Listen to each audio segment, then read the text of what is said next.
أعوذ بالله والصلاة والسلام على سيد خلق الله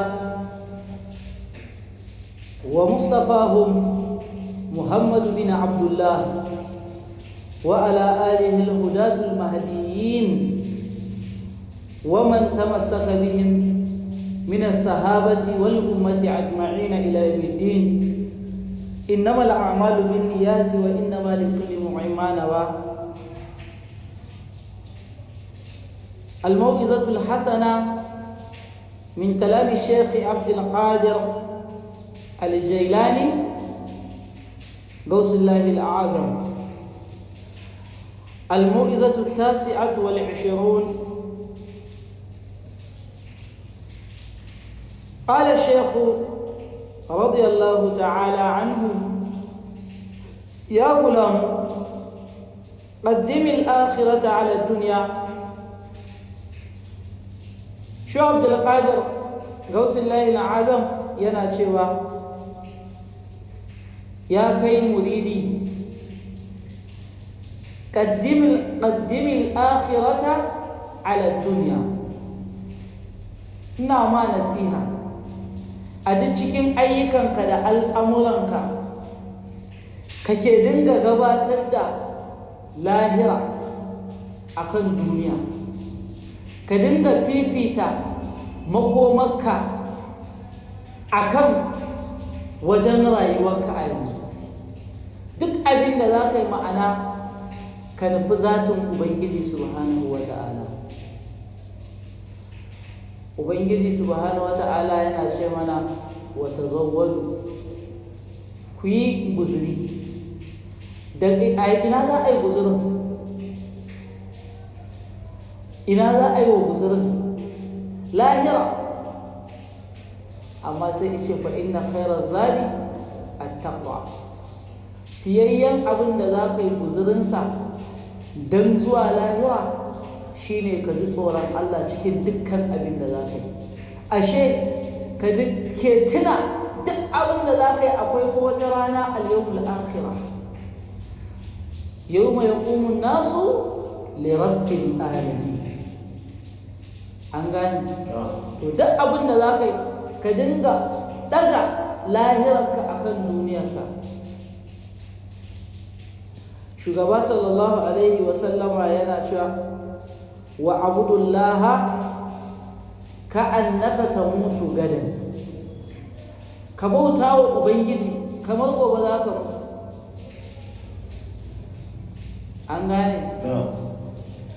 To shine shi Abdul Qadir yake cewa ka fifita ko ka gabatar da lahira akan duniya.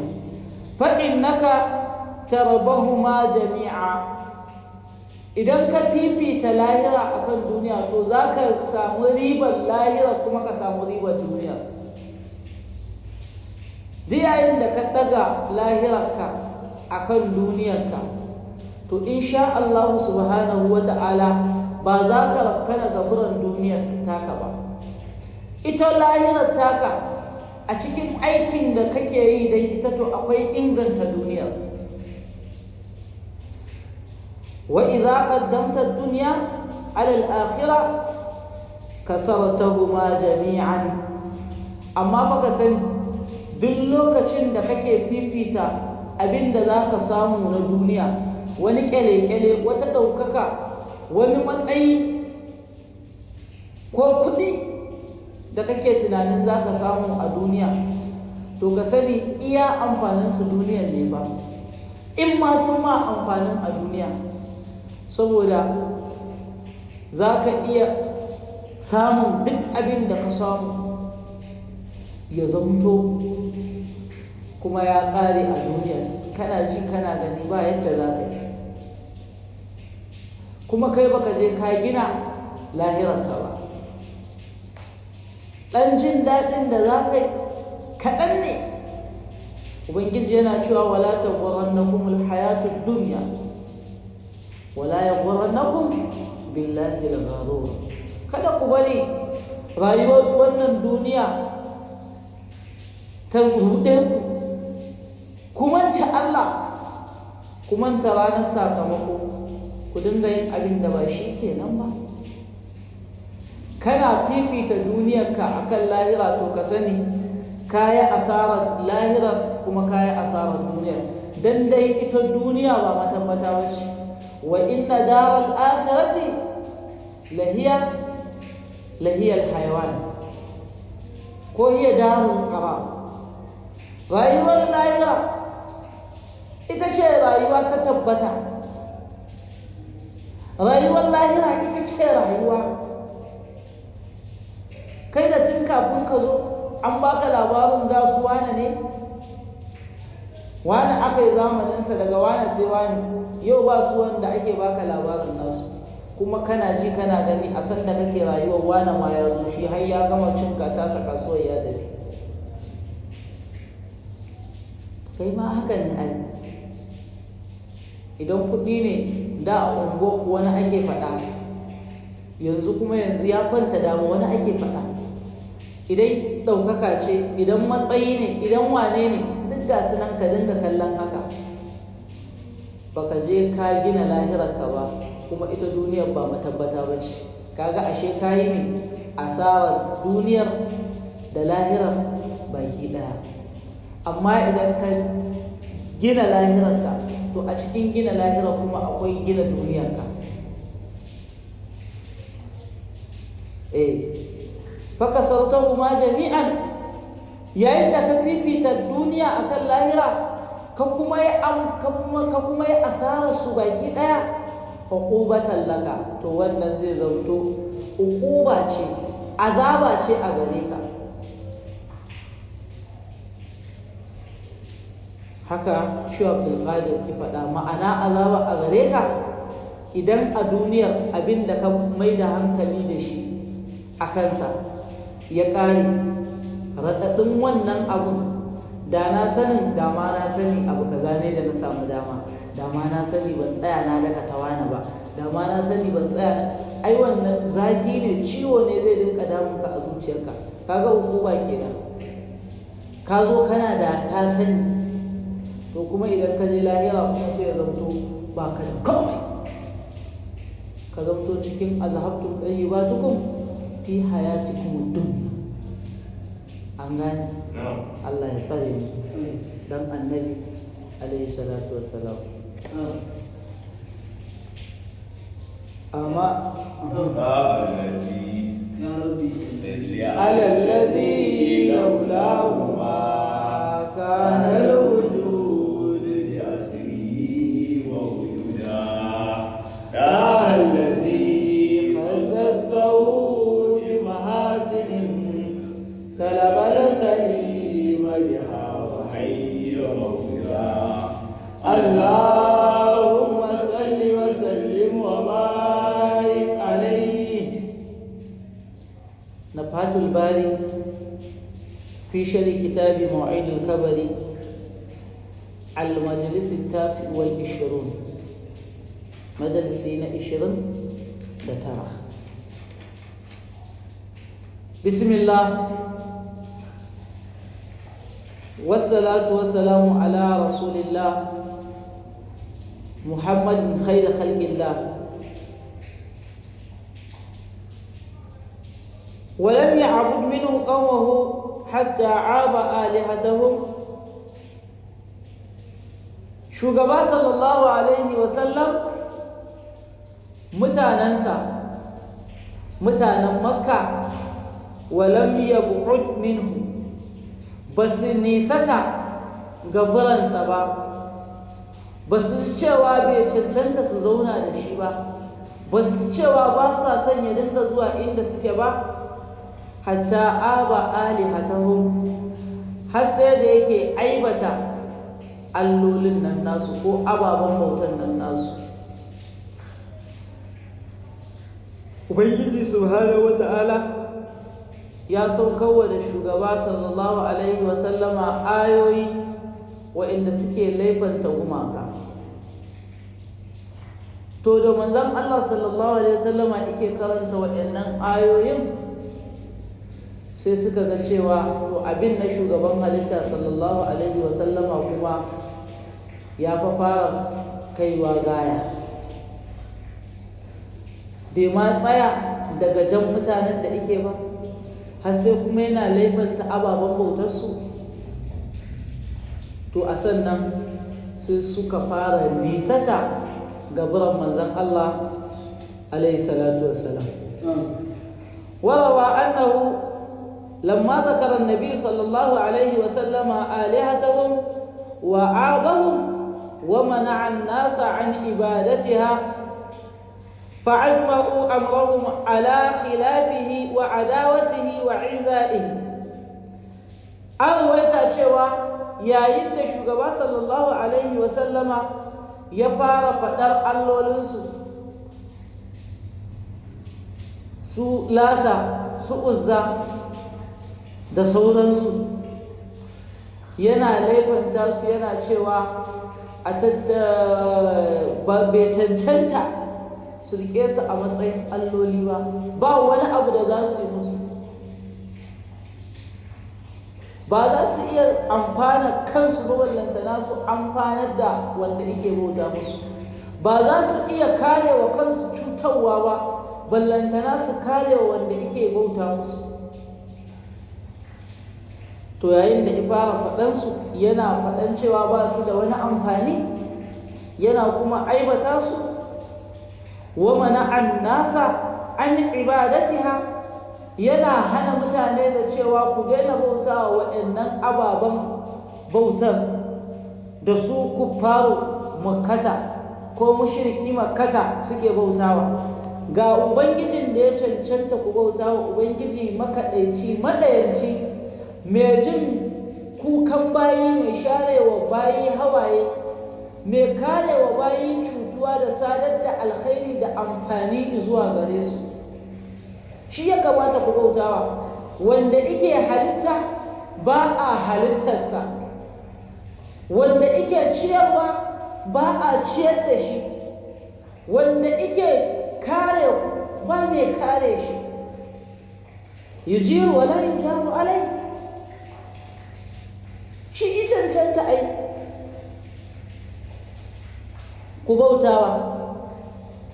Kuma suka ga mutane suna amsa kiran manzon Allah sallallahu alaihi wasallam, fa ajma'u amrahum, dan haka sai suka hada karfi da karfi, sai suka yi taron ganganku akan shugaba sallallahu alaihi wasallam, ala khilafihi, a bisa saba masa bisa da awar da yake ta abautawa Allah wahdahu la sharika lahu, wa adawatihi, suka fito zahiri suna adawa, suna yaƙar manzon Allah sallallahu alaihi wa ala alihi wa sallam, wa izaihi, suka dinga cutar da shugaba sallallahu alaihi wa sallama, wa shtaddatil amr bizalik, yayin da tsananin al'amari na cutarwar da adawa da shugaba sallallahu alaihi wa sallama ya tsananta da su mushrikan Makka suke masa,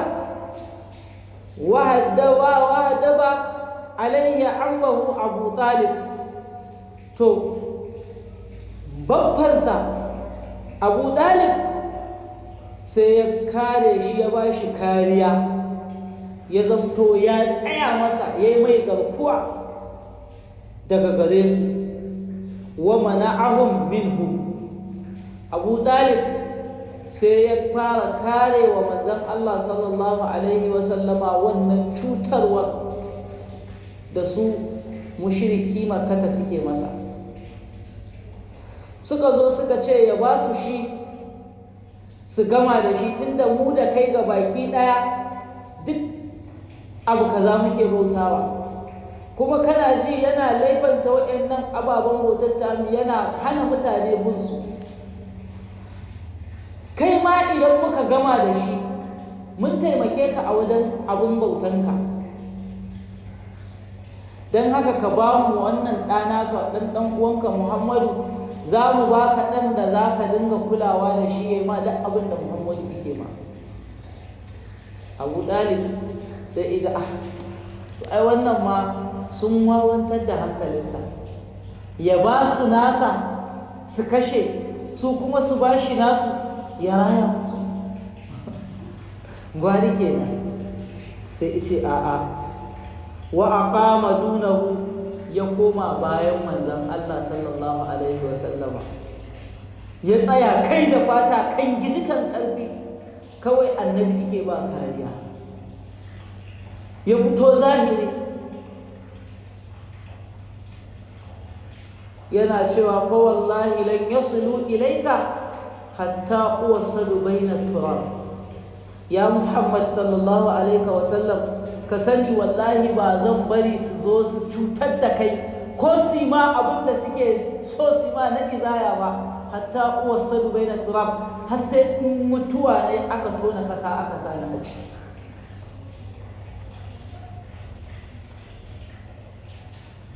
Yana cewa wala qad alimna bi anna dina muhammadan min khairil adyan. Ai mun sani cewa addinin Muhammad sallallahu alaihi wasallama shine fiyayyen addinai. Yayi masa baituka da yawa. Wannan sai ka ce bai imani da addinin annabin ba, yana fifita addinin annabi Muhammad sallallahu alaihi wasallama akan addinin da ake cewa shi ma yana bauta wa ƴan gumakan. Yana cewa dinin Muhammadin huwa khairul adyan. Ashe me ya kafurta da wancan, yi imani da wannan kenan. Saboda in dai wancan ike bautawa, to wanda ike bautawa huwa khairul alai, shine mafi alkhairi a wajensa ai. Ba haka ba ne? Haka ne. Amma tun da ya kururuta ya ce addinin annabi Muhammad sallallahu alaihi wasallama huwa khairul adyan, ashe yana tare da ne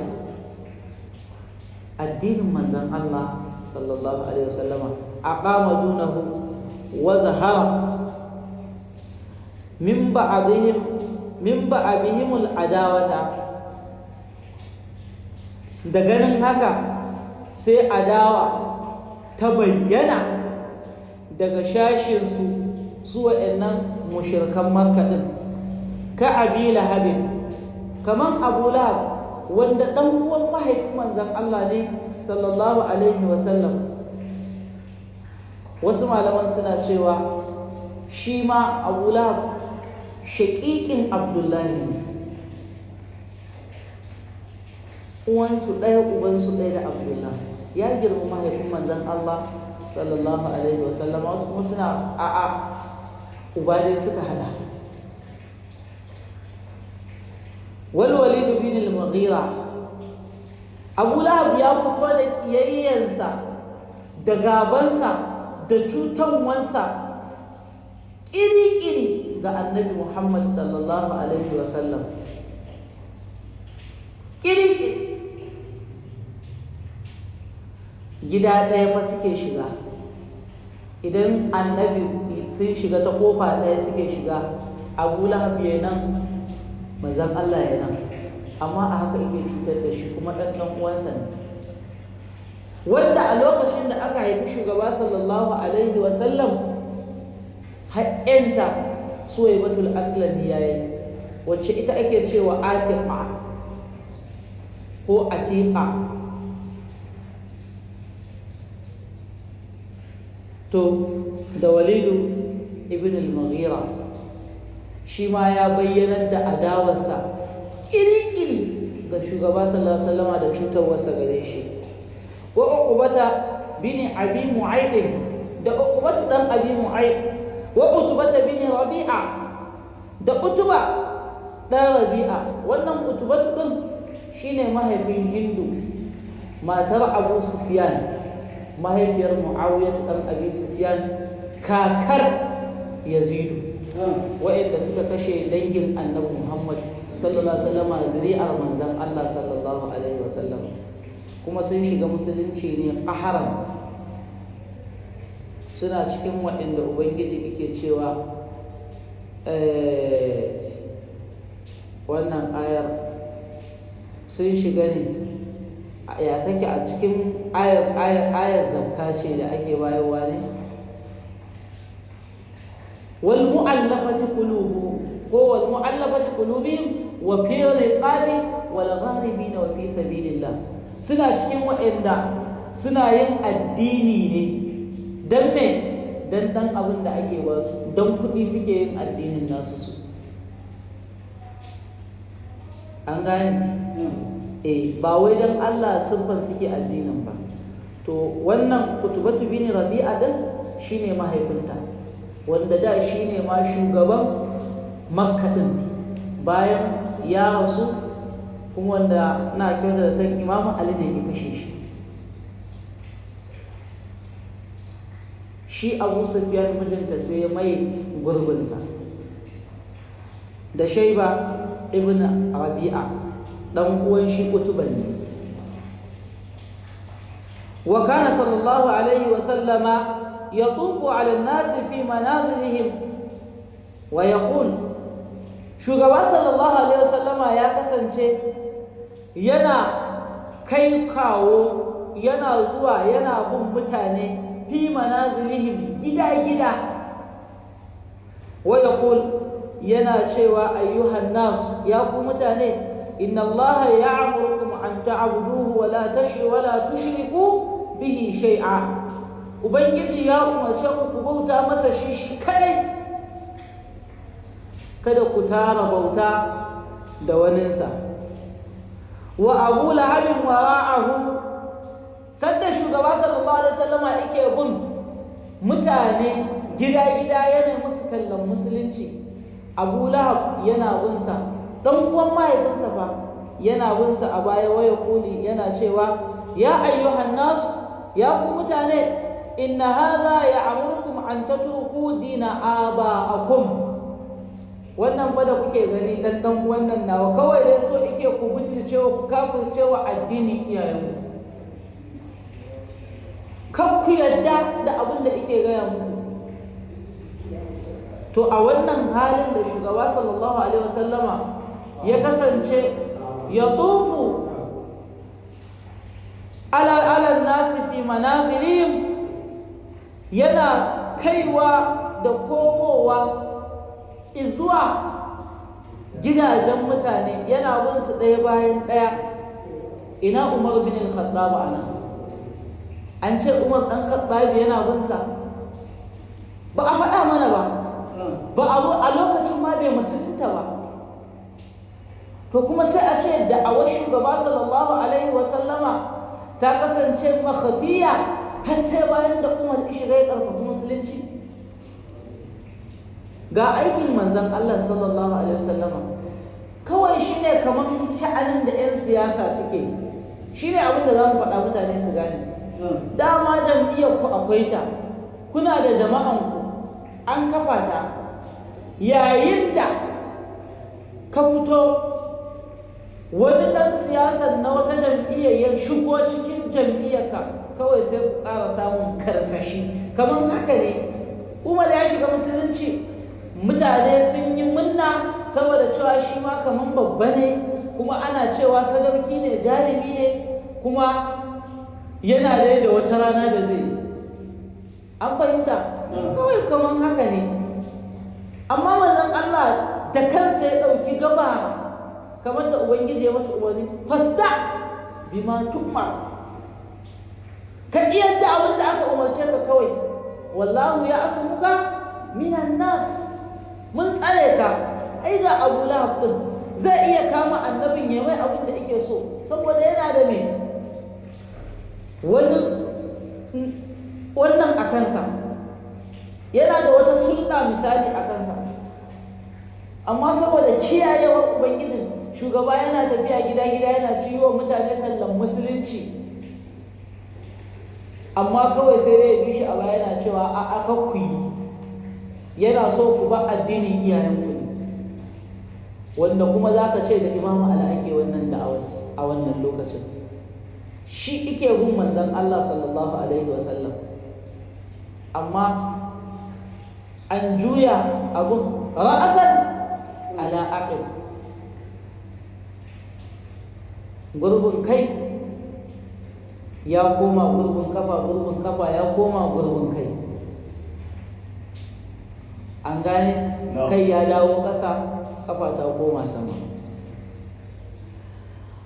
Fahajaru fi في سنة 5 إلى الناحية النجاشية don haka a lokacin da wannan cutarwa ta tsananta ga sahabban manzon Allah sallallahu alaihi wasallam,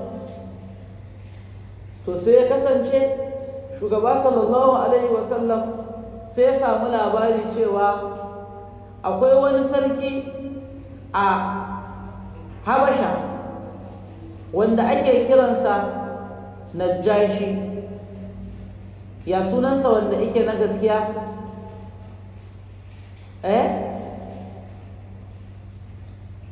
Ku tuna mun sunansa mana. Ina ta Asmahatu ne? Asmahatun Najashi ko? Ina ta uwa sunan nasa Asmahani.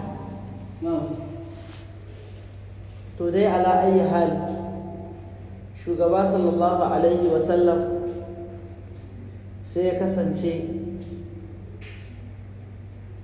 ya ji labarinsa cewa shi mushriki ne, ma'ana ahlul kitab ne, shi ba mushriki ba ne, ahlul kitab ne. Su masu bautan gumaka su ne mushrikai, an gane? Masu bautan gumaka addinin gargajiya kenan, su ake cewa mushrikai. Su kuma kiristoci da yahudawa su ake cewa ahlul kitab, mazawwa littafi. Amma yanzu al'ummarmu ba sa gane wannan shi ba majuse ne. Ai ba majusawa su ne masu addinin gargajiya, an gane? Su ne masu addinin gargajiya. Su kuma waɗannan mazawwa littafi ne, suna bauta wa Allah ne amma ta hai'a wacce bata dace ba, kamar a ce yana da ɗa yana da mata, an gane? Makamancin haka.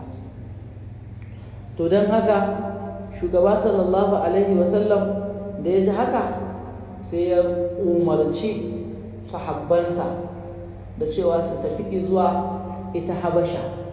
Akwai wani sarki mai adalci wanda ba a zalunta kowa a wajensa, yana kare wa kowa haƙƙinsa kuma koda ba addininsa kake yi ba, an gane? Wanda a wannan za dai makaranta akwai 'yar manzon Allah sallallahu alaihi wasallama ko yayin shugaba sallama da aka yi hijirar da su, an gane? Hijira ta farko kenan. إن بعض ما ورد من النصوص في شأن الهجرة إلى الحبشة كان لما رأى رسول الله صلى الله عليه وسلم ما نزل بالمسلمين من تولي العزى من كفار قريش مع عدم قدرته على إنقاذهم مما هم فيه قال لهم. yana daga shashin abin da aka ruwaita na daga nassoshi da suke nuni akan sha'anin hijira da ta gudana zuwa garin Habasha. Kana lamma ra'a rasulullahi sallallahu alaihi wasallam, ya kasance yayin da shugaba sallallahu alaihi wasallama ya ga ma nazala bil muslimina, abin da ya sauka daga ko a kawunan musulmai min tawallil aza, na daga jibintar ko saukan cutarwa min kufari quraishin, daga kafiran qurayshawa, ma adamin qudratihi, tare da kuma baya shi da iko ala'in azim ya cece su, ya hana wannan abin da ake masu. Kamar da muka faɗa, kamar Sumayya mahaifiyar Ammar bin Yasir da mahaifinsa Yasir din, ana musu gashin kuma a rana ba tare da kaya a jikinsu ba. Kuma ga ta ita Hijaz shine abin da ya haɗa Makka da Madina, tana da yashi ne da kuma dutse. sai su dinga yi musu kashin kuma. Manzo Allah ba shi da yadda zai ya cece su, sai dai in ya zo kawai ya ce musu isbiru ya ala yasir fa inna maw'idukum aljanna da makamantansu. Haka aka dinga cutar da su. To shugaba sallallahu alaihi wasallama a wannan hali da ya ga cutarwa ta yi yawa, kuma su ba za su bar shi ba. Wa man kafara illa man ukriha wa qalbuhu mutma'innun bil iman. An gane?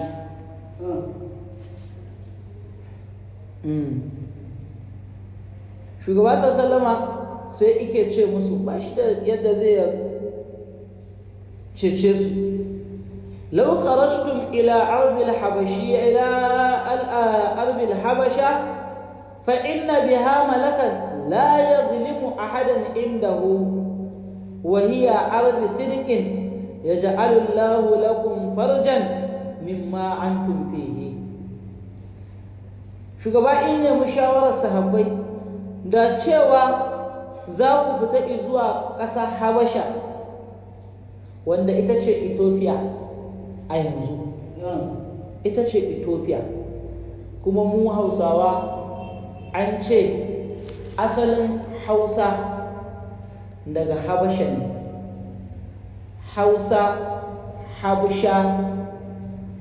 Habsha saboda tana da sinke ƙasashiya sai ake cewa Habsha maimakon Habasha. Yau da gobe isti'imali maimakon Habsha sai koma yana canjawa, yau da gobe harshe yana karyewa sai ta koma Hausa. An fahimta? Sai kasance ya ce musu me zai hana ku tafi zuwa ƙasar Habasha, fa inna biha malakan ko malikan ba malakan ba, malikan. Ai a ita Habasha akwai wani sarki la yazlimu ahadan indahu, ba a zalunta kowa a cikin mulkinsa ko a ƙarƙashin mulkinsa. A ƙarƙashin mulkinsa ba a zalunta kowa. Wahiya arbi sidqin, ƙasa ce da ake gaskiya da gaskiya, ba a zalunci. Yaj'alu Allahu lakum farjan, Allah zai kawo muku, zai yaye muku wannan bakin cikin da damuwar da kuke a cikinsa a Makka. Idan kuka je can za ku yi addinin ku, zai ba kowa yancin addini. Mimma antum fihi, daga wannan tsananin azabar da kuke da cutarwar da kuke na mushrikan Makka. Fa kharaju ilaiha mutasallilina sirran, dan haka sai suka dinga fita ilaiha zuwa ita Habasha mutasallilina, suna masu zaren jiki, sirran a ɓoye, ala aqdamihim, a bisa kafafunsu, saboda ba yadda za a yi a ɗau abin hawa. Ba za a iya ɗaukan doki ba za a iya ɗaukan raƙumi ba lantana a ɗau jaki. Sai suka dinga tafiya suna masu satan jiki, zaren jiki. Summa araba ruko liba abihim, bayan suna satan jiki suna fara tafiya a ƙafa, sai aka dinga kai wa shashinsu ababen hawa. Ana kai wa shashinsu ababen hawa fi tariq, akan hanya, bayan sun yanke zango.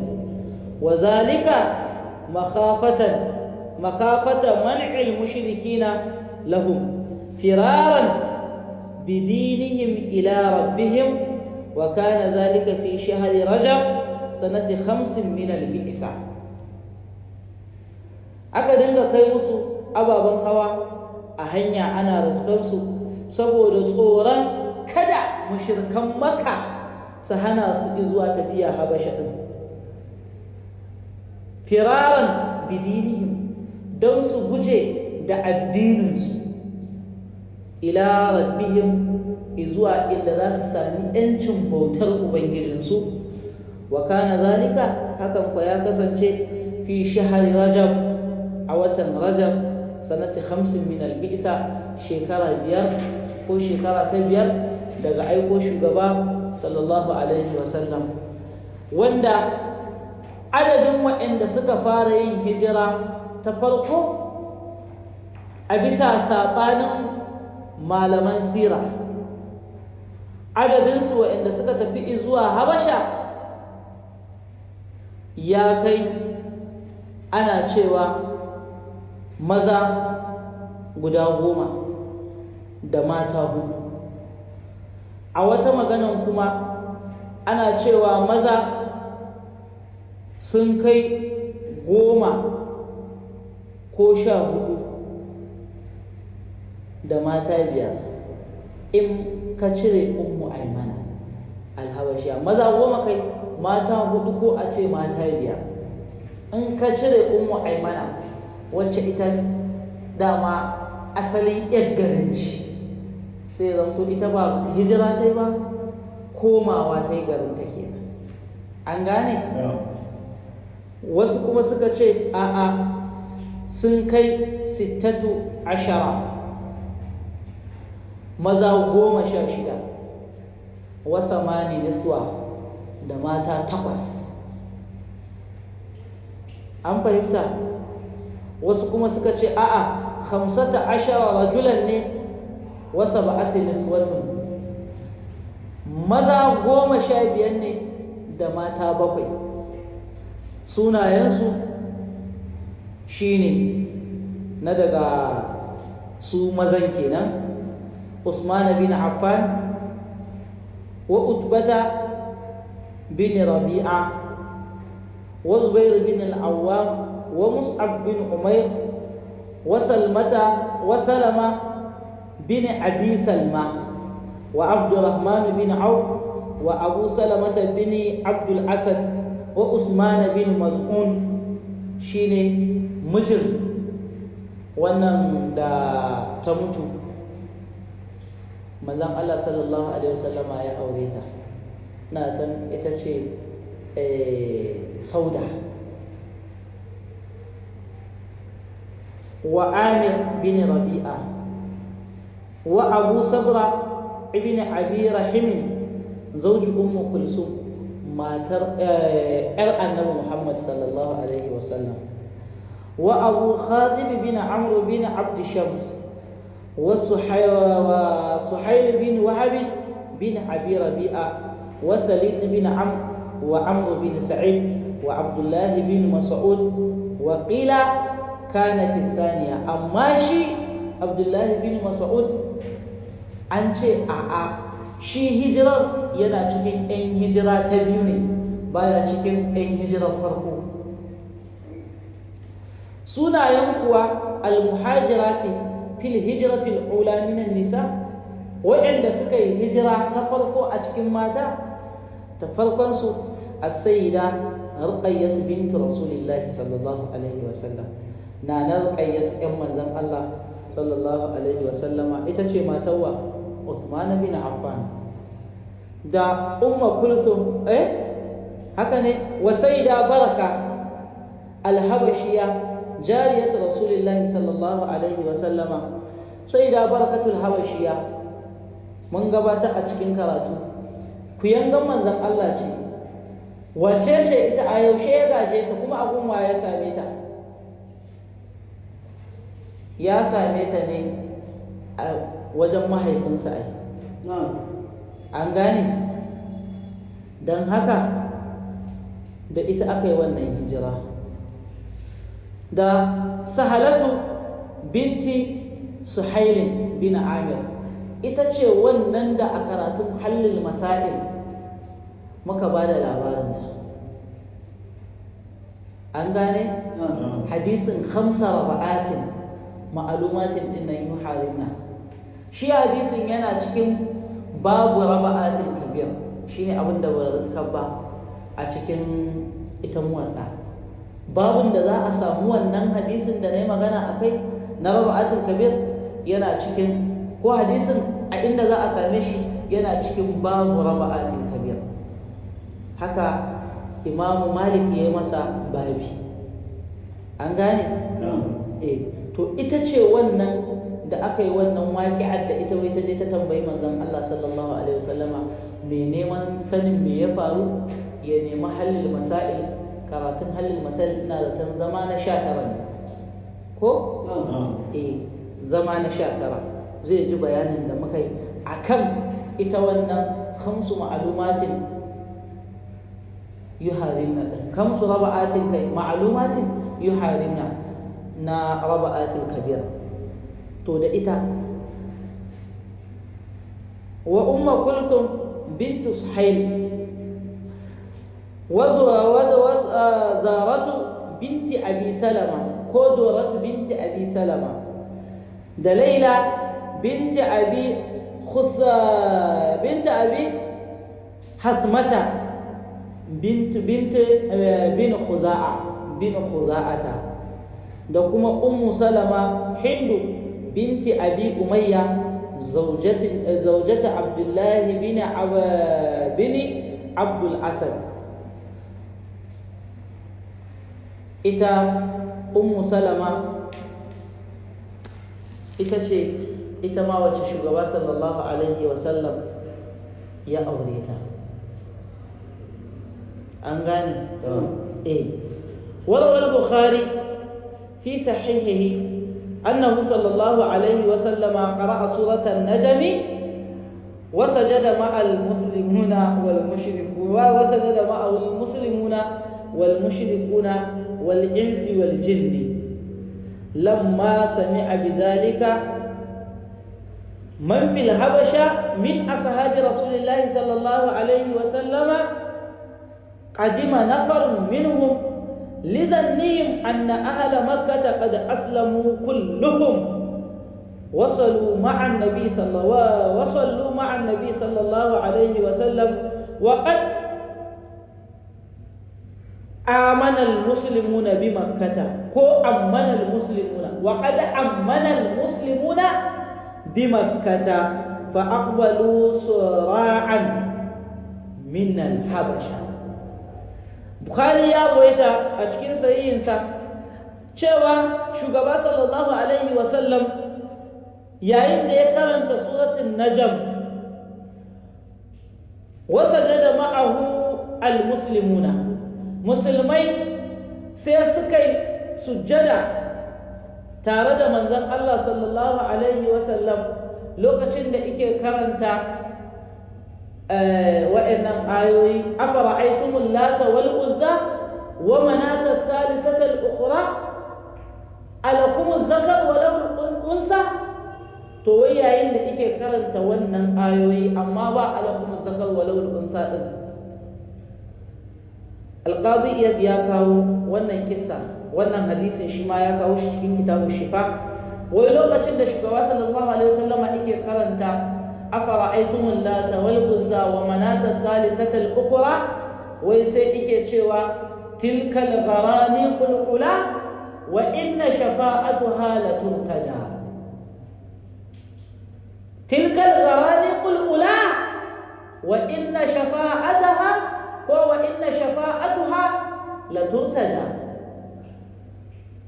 Bayan ya ce afara'aytumul lata wal uzza, ku bani labari ya kuke ganin lata da uzza, sai ce tilkal garani kulkula, waɗannan hankakin, ma'ana waɗannan allolin al'ula waɗanda suke maɗaukaka da lata da uzza ɗin, an gane? Wai su ne alloli maɗaukaka, wai sai annabi ce musu alloli ne maɗaukaka, kuma wa inna shafa'atuha, ai tabbas su waɗannan lata da uzza ɗin shafa'atuha, cetonsu da za su yi a ranar alƙiyama la turtaja, abun sa rai ne. Ma'ana ana nuna cewa wai annabi yana begen ko yana kwaɗayin waɗannan alloli na mushrikan makka a ranar alƙiyama ma shi su cece shi. Ka ji wani aiki baɗi ba rai kenan. Wai ana sa ran ma za ma su yi ceto, kuma har annabin ma yana sa ran shi ma su cece shi, masu malaman sun ce a ai shaidan ne ya zo wannan ya ayat take illa idza alqa shaytan fi umniyatihi fa yansakhu Allahu ma yalqi shaytan thumma yuhkimu Allahu ayati idza min nabi idza tamanna ko alqa shaytan fi umniyatihi wa ai shaytan ne ai yazo ya shiga bakin manzon Allah sallallahu alaihi wasallama ya sa ya faɗa ba dama shaytan yana da mun gaya muku ai mu ba mu yadda ma wai shaidan yana hada hanya da annabi ba mu yadda a jikin annabi akwai rabon shaidan din da aka ce an cire ba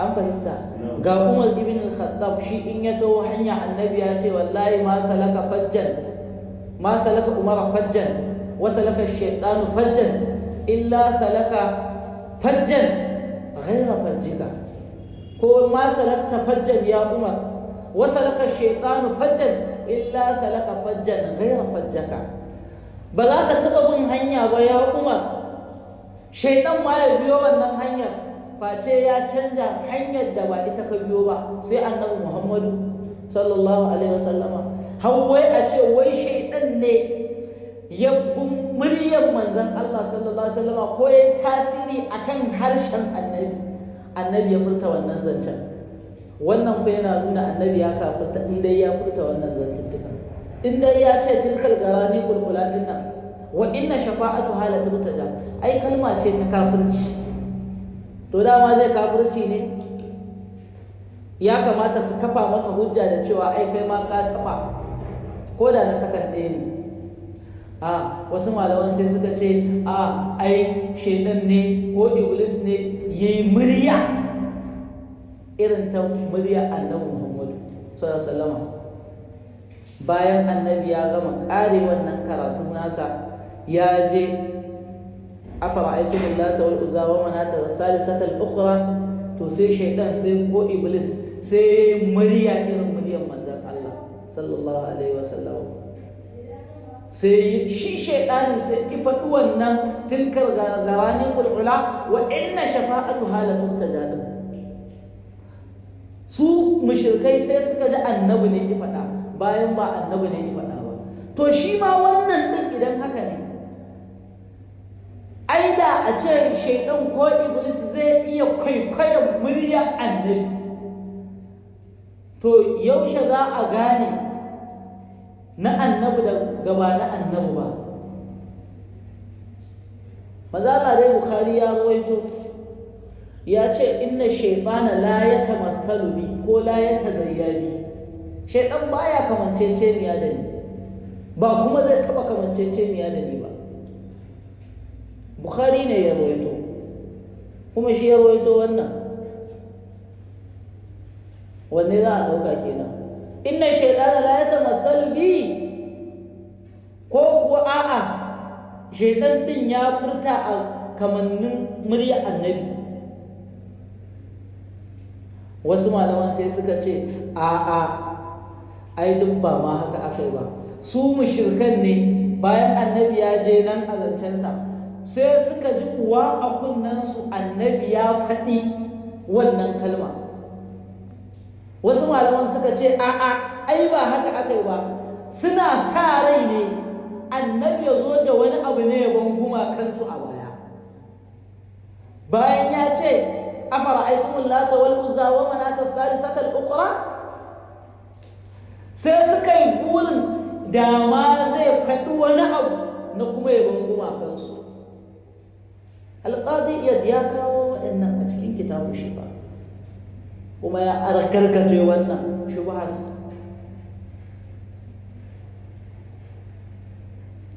don haka wai da karanta wannan sura sai musulmai sai suka yi sujjada tare da annabi su ma mushrikan da suka ji ya faɗi wannan tilkar garani kulkula din wa inna shafa'atu ala tiltaja su ma sai suka surmanya sai suka yi sujjada wal insu wal jin da mutane da aljannu duk suka yi sujjada tare da manzon Allah sallallahu alaihi wasallama da musulmai sahabban manzon Allah wayanda suke a Makka.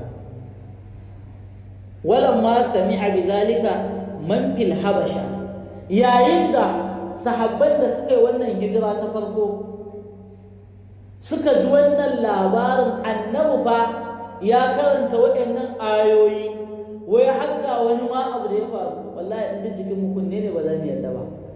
Ya ce tilkal garani ula wa inna shafa'atu ala sujjada, ai amma ya sujjada an yi sulhu, kowa ya zama musulmi.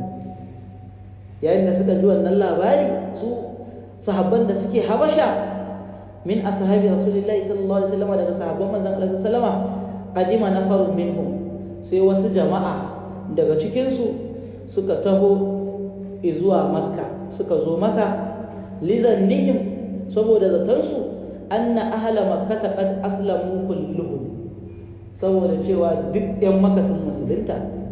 Wa sallu ma annabi sallallahu alaihi wa sallama, hamma gashi sun yi sujjada tare da annabi, shine wa sallu din, an gane, sun yi sujjada tare da manzon Allah sallallahu alaihi wa sallam. Wa qad ammana almuslimuna, musulmai sun samu aminci bi makkata a Makka, fa aqbalu sura'an, dan haka sai suka taho cikin gaggawa min al-habasha, daga Habasha. Wa zalika, hakan ya kasance fi Shawwal, a watan Shawwal, sanata 5 min al-bi'sa, shekara ta 5 daga aiko shugaba sallallahu alaihi wa sallam. Ghayra annahu lamma tabayyana lahum khilafa ma dhannu dakalu makkata khifyatan, yayin da suka zo sai suka ji labarin cewa abun fa da aka gaya musu, an kai musu labari ne bai ba gaskiya bane, ba abin da suka zata bane, tunda sun riga sun taho. Dakalu makkata khifyatan, sai suka shiga Makka a ɓoye, li yuhaddithu bi ahlihim fiha, dan su zanta da iyalinsu waɗanda suke a Makka. Falamma alimat bihim quraishun, yayin da quraishawa waɗannan mushrikan suka ji cewa waɗancan sahabban da suka tafi Habasha sun shigo Makka, raja'u ila adawatihim ma'ahum bi azyada min al-awwal, dan haka sai suka ƙara komowa da adawar nan tasu, da cutar wannan tasu, ninke-ninken abin da suka dinga musu a mara ta farko. ثم هاجر المسلمون الهجرة الثانية إلى الحبشة, daga nan sai su musulmai suka ƙara yin sahabban annabi kenan, suka ƙara yin hijira zuwa Habasha, wacce take hijira ta biyu. Wa kana ma'ahum Abdullahi bin Jahash, a cikinsu akwai Abdullahi bin Jahash, dan uwan matar manzon Allah sallallahu alaihi wasallama, ita ce Zainab bintu Jahash, ma'a imra'atihi ummu Habiba binti Abi Sufyan, tare da matarsa ummu Habiba. Menene asalin sunanta?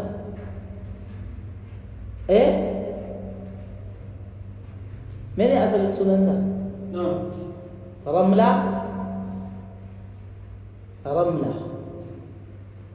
ummu Habiba binti Abi Sufyan, tare da matarsa ita fi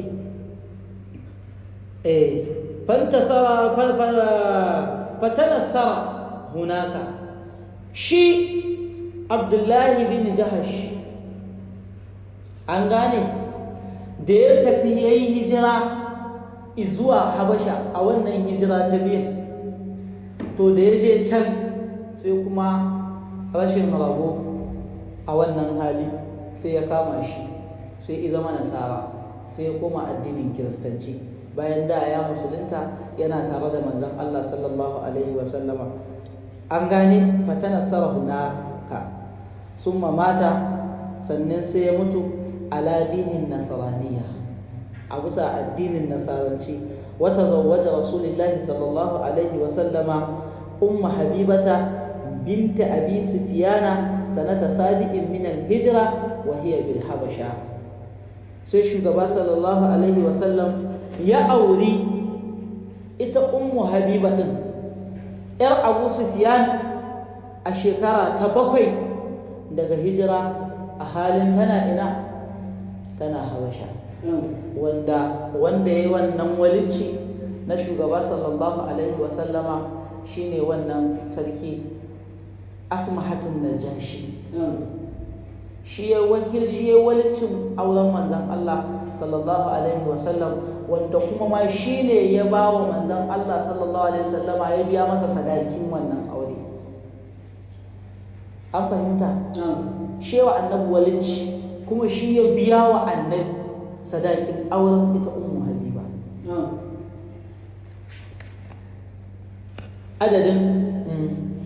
Adadin waɗanda suka yi hijirar su ma ta biyan malamai na sira sun saba adadinsu. Ana cewa ita habasha wasu kuma suna ce mata a sudan, dama ƙasa ce ta baƙaƙen fata wanda sayyidina bilal ibn rabahi ana danganta shi zuwa ita wannan ƙasa ta habasha. faƙila wasu suka ce kana adadinsu ya kasance mazaje 94 ne, wasu suka ce a 90 ne da uku, mata kuma 100 da aumi'atan wa khamsata ko kuwa 105 adadinsu. Wasu suka ce a'a adadinsu 60 wa 20 ne, su 26 ne, au 27 imra'a ko kuwa mata ne 27. Wasu suka ce a'a 9 auladin ne, sahabu ‘ya'ya ne guda 9 suka abotaci walidihim iyayensu ba'adal muhajirina fil hijratil ula, bayan waɗannan masu hijirar da suka yi hijira a farko. Wasu suka ce a'a 3 banatin ne au 50 au 60 sahibu walidihim, mata ne guda 3 ko kuma mata ne guda 5 ko mata ne guda 6 da suka abotaci iyayensu. Wasu suka ce a'a 15 inafan, mata ne guda 15 au 5 inasin waladani bisudan, ko kuwa mata ne guda 5 da aka haifa a ita habasha ɗin, adadinsu yadda ya kai wannan. Waƙila anna jami'a man lahiqa bi armil habasha wa hajara ilaiha, an ce duk waɗanda suka rusku zuwa ƙasar habasha suka yi hijira zuwa gare ta minal muslimina na daga musulmai, suwa abna'ihim allazina kharaju ma'ahum sigaran, in banda ƴaƴan waɗannan da suka yi hijirar da suka tafi tare da su waɗanda su kuma ƙananan yara ne, wa waladu biha da kuma waɗanda aka haifa a can 83 rajulun, mutane ne mutum 83. An gane in kana Ammar bin Yasiran fihim, idan Ammar dan Yasir yana cikin sa wanda mun magana a kansu. An gane wa huwa yushakku fihi, shi ana shakku a kansa. wala na'ati bi asma'ihim kama ataina bi asma'il muhajirin fi muddatil ula, ba za mu kawo sunayensu ba kamar da muka kawo sunayen waɗanda suka yi hijiran farko, li'ajali kasratihim wa adadihim, saboda yawan su da kuma yawan adadinsu, musamahatul waqti, saboda mu kalli lokacin, musamahatul waqti lana, walakin raji ila kutubis sirati tajidu, sai dai cewa za ka iya komawa cikin littattafan sira za ka sami adadin nan nasu wanda ike malamai sun kawo. amanan min al'awali ya kaira alimi zilli su'ali ya tabibi wa hakimi ajirni min an-nirani ya kaira rahimi wasalli ala al-muqtar min ali hashim